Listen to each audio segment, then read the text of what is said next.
So this needs to be brought back. It was done successfully in the minor leagues.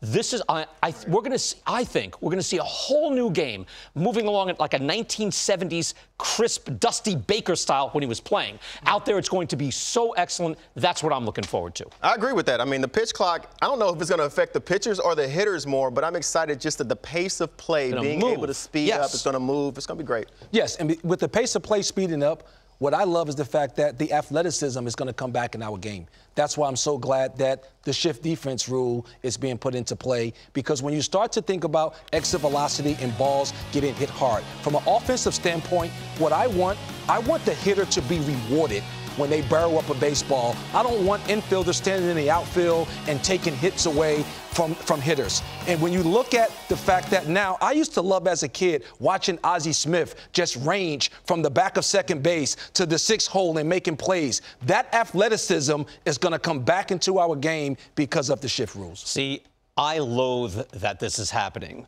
However, I think you're right in that it will be aesthetically pleasing when we see it on the field. I love the intellectual application of strategy on the field, and I think this is kind of a ham-handed way to try to, loosen the game up a little bit. I think this hurts the slap hitter or discourages the slap hitter and encourages the all-or-nothing slugger who's looking to pull the ball. But I think on the field, I think it will look better. I don't think it's benefiting the slugger overly, because if you're swinging and striking out, the shift is not going to make a difference. Like for the guys who are big swing and miss guys, I don't think it'll help you at all. But the guys who go out there and put the barrel on the ball, it may end up helping the guys like Juan Soto way more. Guys who put the barrel on the ball consistently. Corey Seager will be a big guy that benefits from this. I think it's more, but it's the Joey Gallos of the world. Swinging like this left-handed, I think they're encouraged to do this. But a ball back up the middle that we'll see, or that little base hit to right field, that will come back.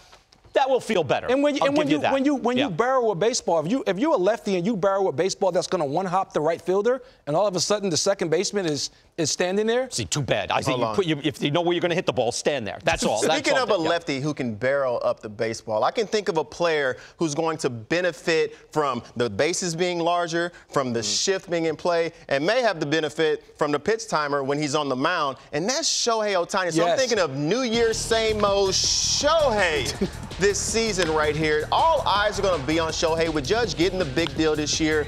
I'm excited to see what the Angels can do. Can this be the year that they make the big shift? I mean, can Tyler Anderson go out and repeat the production? Hunter Renfroe is going to have power. Mike Trout, if he is healthy, he and Shohei could be going head-to-head for that MVP race. So if the Angels can find a way to get that last wild card spot, get Shohei Ohtani on the big stage this season, you can see we're going to see the biggest deal of all time. Yeah, I would, again, we have to recognize what we're seeing, that he just did back-to-back seasons of something that was never done. And this year, I think more than ever. Again, Babe Ruth split time between pitching and hitting and then became a hitter full-time. Never really did both great at the same time. We saw flashes this year where for about 2 months in the middle of the summer, Ohtani was about the best pitcher and close to one of the top, 5 hitters in the game. That's never happened before. It's never happened. I mean, the numbers that you like, 2022, 157 OPS plus, 2021, 145 OPS, 145 OPS plus. Maybe switch those 2 years up, but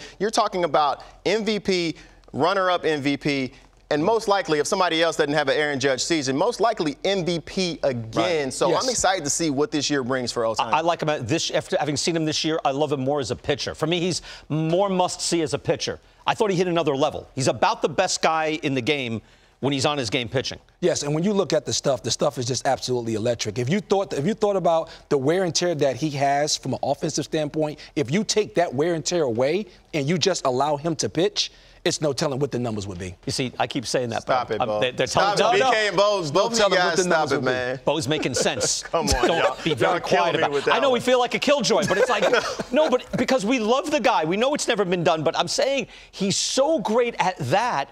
I'd love to see 200 innings of a 1-9. He is great at both. Let this man shine at both. Both of y'all. Shame on you, boys, man. I know, you're right. But Bo's making a lot of sense.